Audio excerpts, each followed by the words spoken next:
Voy a leer simplemente una noticia que de pronto pueda ser muy como fría, ¿no? Y después le vamos a dar lo que merece, el espíritu, el alma de esta información.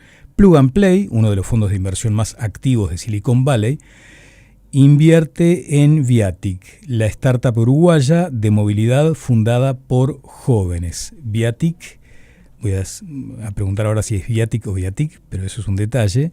Esta startup uruguaya de movilidad que conecta conductores y pasajeros para compartir viajes anunció la incorporación de Plug and Play, uno de los fondos de inversión y aceleradoras más activos e icónicos de Silicon Valley, como inversor estratégico. Y está uno de los fundadores de Viatic o Viatic. ¿Qué tal? ¿Cómo te va? ¿Qué tal? ¿Todo bien? Bien, bueno, gracias bien. por el espacio. Muchas gracias a vos. El nombre, bueno, como le queda a uno cómo decirlo, la mayoría de gente nos conoce más como Viatic, pero cualquiera de las dos opciones funciona. Bueno, yo estoy hablando en este momento con uno de los fundadores, es Renzo Costanzo. Renzo un día estaba allí en la ORT, en un espacio donde había como escritoritos, mesitas, digamos, y estabas con un compañero hace ya bastante tiempo, y recuerdo el ejemplo que me decía, mira, si vos querés ir a Salto, por ejemplo, Daniel, vos te asociás con otro amigo que vaya para el mismo lugar y reparten los gastos. Parecía muy lineal, muy obvio. Sin embargo, fue una idea que se les ocurrió. ¿En qué circunstancias? ¿Por qué razones? Contanos el fundamento de ese origen. Buenísimo. Gracias a aquel día que nos cruzamos y recién estábamos arrancando y ahí te contamos la idea. Bueno, el origen básicamente es eso, como decís vos, es pensar un poco ese acto obvio de... Primero, los recursos están caros, el combustible es caro, más si te querés ir de una ciudad a otra y todo, y manejar solo. Y segundo, que no tiene por ahí sentido que hayan tantos conductores en la carretera, que si te pones a ver pasan y pasan y pasan, y está el conductor solo y está capaz un acompañante, y la mayoría de autos van vacíos con los asientos atrás, y algunos hasta con una persona sola manejando. Y eso quizás no tiene sentido, ¿no? Y es un poco que va en contra de lo que el humano tiende a hacer a largo plazo, que es volver más eficiente las cosas y aprovechar las cosas, ¿no? Y bueno, ahí es que nace un poco el concepto, y yendo un poco más a la idea, cómo se lleva a cabo, o cómo puntualmente se nos ocurría a nosotros. Por un lado, yo soy de Salto, que es de donde me crié, y estaba toda mi familia ahí y eso, y a los 18 años me tuve que mudar acá a Montevideo a estudiar mi carrera, ¿no? En la Universidad de Orte, estudiar Ingeniería de Sistemas, que es lo que siempre me gustaba. Y bueno, y pasaba que tenía que ir seguido a Salto, y llega un punto en el cual, como pasajero, se te vuelve caro si querés ir todos los fines de semana, pagar el boleto de bus siempre de ida y de vuelta. O si mi madre quería venir a manejar, primero, no le gustaba manejar sola porque para ella era peligroso en la ruta, se sentía incómoda y todo. Y segundo, también era más caro aún. Entonces de ahí es que arrancan a hacer el concepto. ¿Cuántos años tenés? Yo tengo 23 ahora. 23 años, ¿no? Porque si están además siguiéndonos por YouTube, se darán cuenta de ese espíritu juvenil y de ese rostro muy, muy juvenil, un gurí, ¿no? Un gurí que en un momento encontró una solución a un problema. Parece ser que para emprender vos tenés que identificar un problema y encontrarle la solución. Dicho así como lo acabas de explicar, parecía, como decíamos, obvio. Sin embargo, necesitó después de ir puliendo la idea, hasta que llegó la concreción de esta startup. ¿Cuánto costó pulir la idea, posicionarla donde está hoy? Bien, costó mucho. No quitando, olvidándose temas económicos, lo que fuera, costó más aún, por otro lado, ¿no? Un montón de tiempo. Y bueno, lo primero es venir, que a uno se le ocurra una idea, que quizás es la parte, en mi opinión, más sencilla, porque uno puede entrar a varios lugares o ir afuera y ver qué ideas hay, qué ideas se pueden traer y todo. Pero después viene la parte más complicada, que es ejecutar esa idea, que es llevarla a las personas y ponerlo enfrente de un futuro cliente, un futuro usuario, y que el cliente diga, che, compre o no compre. No puede ser un amigo, un familiar, no tiene que ser alguien que diga, che, pago por esto o me encanta esto. Entonces esa parte es bastante difícil de lograr uno ir pivoteando lo que tiene en la cabeza, no esa idea. Entonces lo recomendado es, ok, lanzo la idea que tengo cuanto antes y rápidamente empiezo a recolectar lo que usamos más, el concepto de feedback, ¿no? Opiniones de la gente, y en base a eso voy terminando de armar la idea. Y después un montón de trabajo duro enorme, que es lo que capaz a veces pasa que uno ve, o mismo me pasaba a mí antes de estar emprendiendo, ve por fuera esas ideas y dice, wow, cómo la pegaron los de Pedido Ya, que son de Uruguay, estudiantes que tiraron la idea, hicieron la aplicación y wow, millonarios, y se fueron. La realidad es que no, la realidad es que hay un trabajo enorme por detrás que no se ve, bueno, que poco a poco uno, cuando por ahí te vas acercando a ellos o lo vas escuchando en algún podcast o algo, y cuentan que trabajaban enormes cantidad de horas. Y nuestro caso es similar en ese aspecto, ¿no? Hoy estamos aún comenzando, todavía tenemos un montón para crecer, pero a cierto punto ya se validó la idea, ya hay un par de miles de personas al mes que viajan todos los meses en la plataforma, ¿no? Y que costó una locura desde tiempo.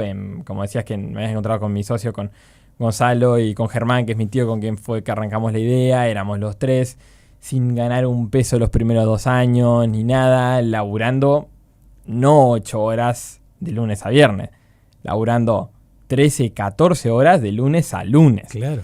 Para que la cosa ande, para aprender cosas rápido. Y fue una locura, y es una locura. Seguimos con esa intensidad aún.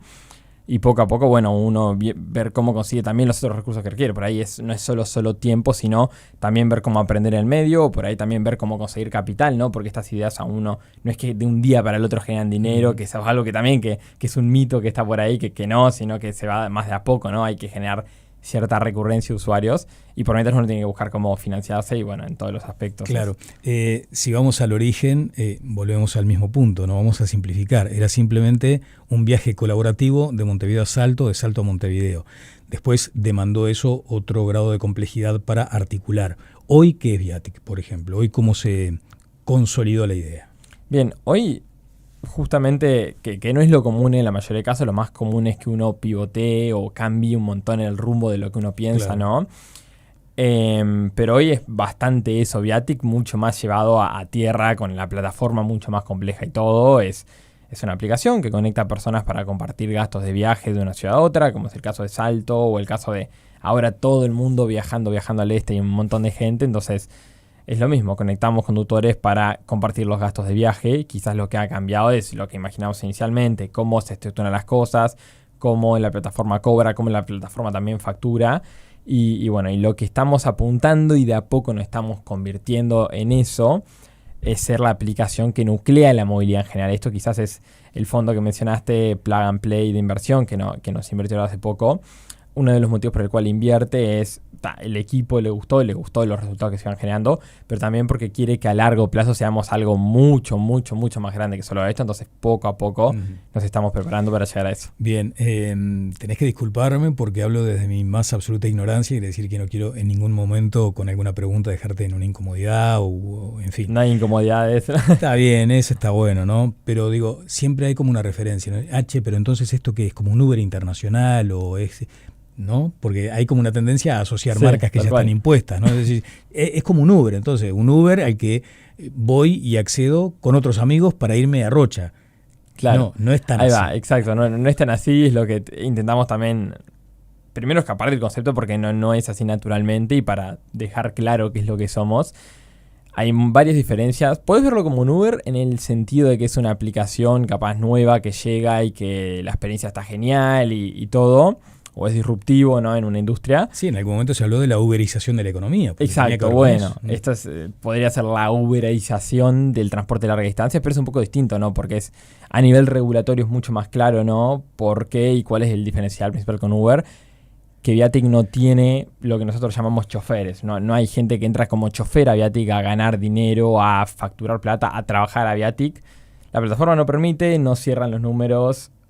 Por asiento te van a pagar 300 pesos a Punta del Este, entonces con suerte vas a desquitar la nafta, y es parte de la idea, ¿no? Es alguien que ya es economía colaborativa pura, alguien que ya está haciendo un viaje, aprovecha los asientos libres para ahorrarse unos pesos, y ese es el diferencial principal con Uber. Entonces no es que el conductor de Viatic viene y te va a pasar a buscar, no te está brindando un servicio, él es un consumidor como vos también, y entre los dos se juntan, y al mismo tiempo es lo lindo, ¿no? de este modelo, ¿no? Está bien. En un momento se generó, y voy a leer aquí, una circunstancia probablemente para ustedes como chiquilines, insisto, que de repente el Ministerio de Transporte y Obras Públicas ponga allí el foco, la mirada, la atención en esta app de viajes, ¿no?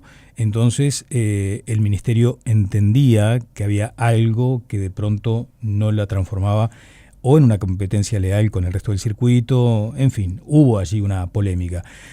Después, con el tiempo, después de haber iniciado acciones contra Viatic, bueno, se revocó la intimación, pero fue también, me imagino, como una especie de prueba de fuego eso, ¿no? Yo creo que sin duda, eso de justamente de que hablamos al principio del costo que tiene en horas, económico, todo, también es el costo de las cosas así que pasan, que son emprender trae imprevistos, emprender en cualquier ámbito, claro, ¿no? Ya sea o en una idea, una aplicación, o en una fundación o lo que fuera, imprevistos constantes.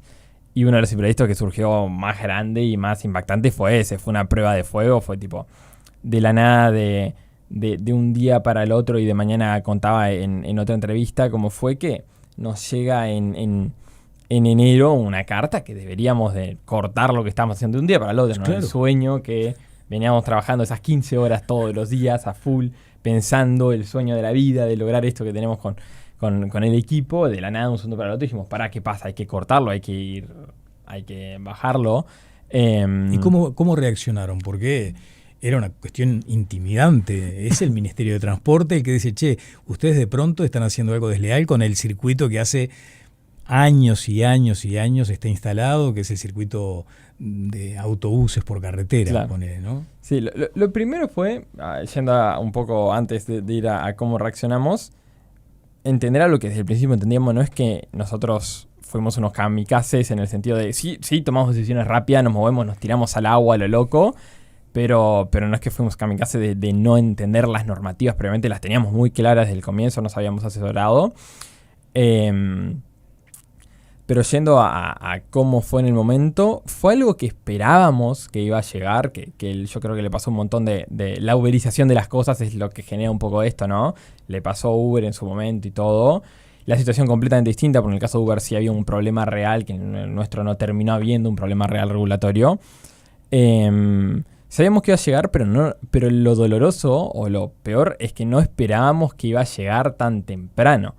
Nosotros sabíamos y nos veíamos en unos años tipo aclarando bien cómo eran las cosas, hablando, y tampoco esperábamos que el ministerio iba a reaccionar de esa forma. Quizás esperábamos más que sean ataques de competidores o algo, y no tanto algo como que tan... Sí, más oficial, más formal. Más oficial, o que porque el ministerio se equivocó al hacer eso, o que vaya directamente ellos más como kamikaze que nosotros aún en contra de algo que no era. Pero no esperamos tan temprano. Hoy justamente contaba Viatic, ahí fue hace 2 años, recién estaba comenzando.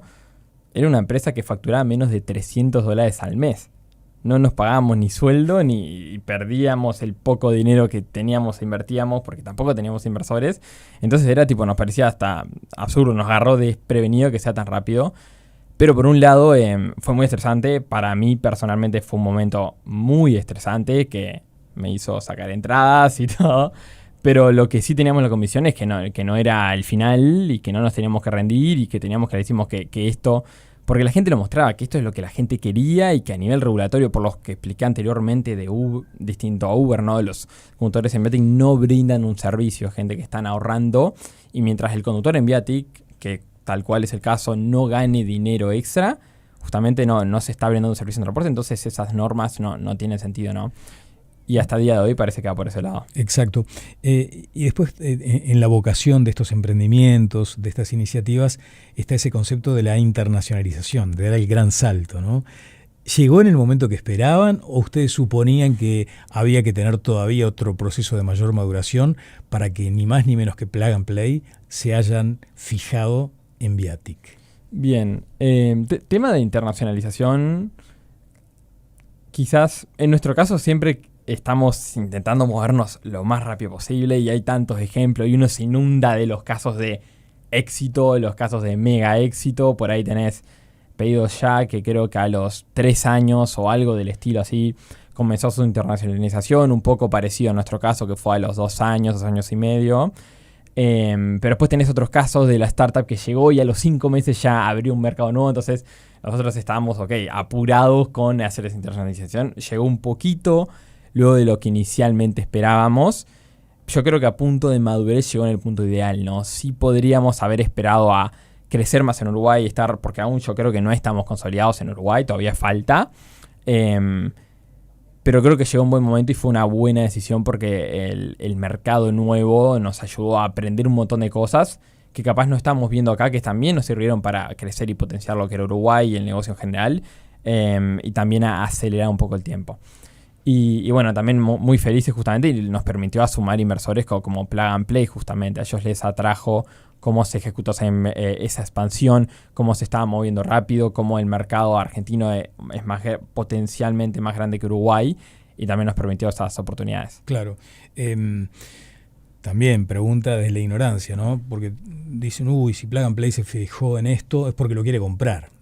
¿Y cómo haces también, ¿no? Para esa cosa tan intangible como el espíritu, la vocación que tuvieron, esa capacidad, esa creatividad puesta de manifiesto en esas larguísimas horas para concretar Viatic?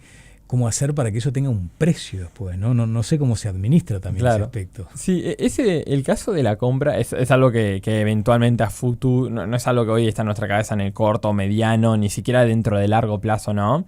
Pero es generalmente la salida que cualquier emprendedor o tipo desea, ¿no? Es como que el caso ideal, no solo porque se compra, se hace liquidez o dinero, lo que fuera, eso quizás puede ser una de las patas, pero no necesariamente el primario, sino porque es un gran precedente que te permite luego ir a construir otra cosa igual de grande o más grande, o tomarte unas vacaciones después de tanto trabajo. No estaría mal. Claro, y en el caso de Plug and Play no es algo que a nivel compra nos preocupe, porque justamente estos fondos lo que se dedican no es a comprar. Este tipo de fondo Plug and Play, por ejemplo, no compra empresas, creo que nunca, o capaz me equivoco, pero nunca compró una empresa en la que invierte, sino que simplemente lo que dicen es, ok, me sumo con vos, está el 100% de la torta de la empresa, dame voy a decir un porcentaje que no es el caso, pero promedio, un 5%, yo te pongo cierta cantidad de dinero, que esa cantidad de dinero no ves un peso, vos como emprendedor te dedicas 100% a invertirla en que el negocio crezca. Obviamente sí, ahí te puedes comenzar a pagar un sueldo o algo, pero nada muy loco, un sueldo promedio bajo. Y eso entre todos crecemos y somos socios, y la idea es que vos en el futuro la vendas a otro jugador y ahí todos hagan dinero, por así decirlo, o reciban los beneficios de haber vendido la empresa previamente. Y bueno, en nuestro caso es bastante así, es saber que estamos alineados un poco con eso, ya sea haciendo dinero vendiendo la empresa o haciendo que la empresa facture tanto a cierto punto que permita recibir a los inversores ganancias. Pero bueno, no es algo que nos preocupa eso de venderla ahora. Está muy bien. Y el sueño del unicornio también existe. Exacto, ese es el sueño previo a la venta o algo, es ir un poco.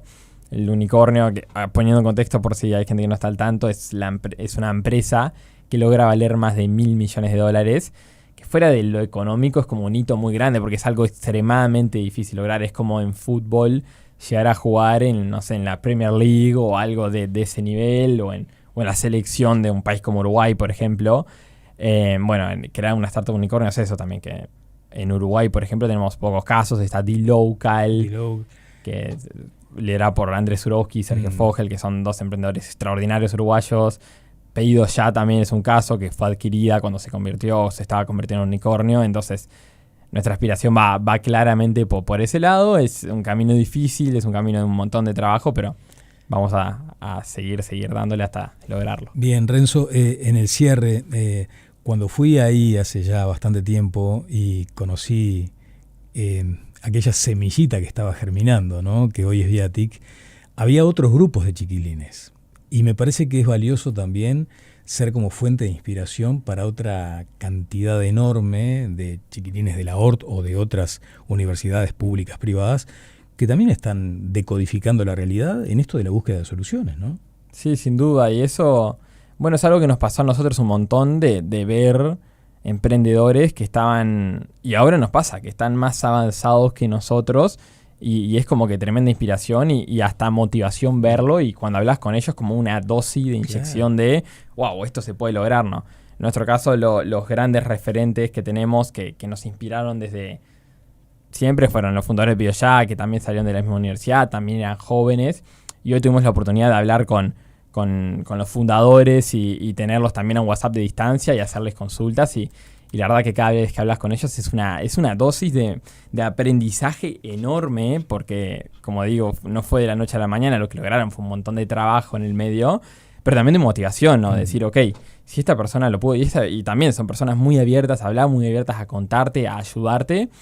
Entonces, tipo, te hacen sentir que si ellos lo lograron, Total. cualquiera que tenga esas ganas lo puede lograr. Bueno, cuando den el campanazo en Wall Street, ese día hablamos también. Dale, Desde genial, ya. me encantaría. Bueno, Renzo Costanzo, muchísimas gracias por estos minutos y por lo que han hecho, sobre todo. No, gracias a vos por el espacio.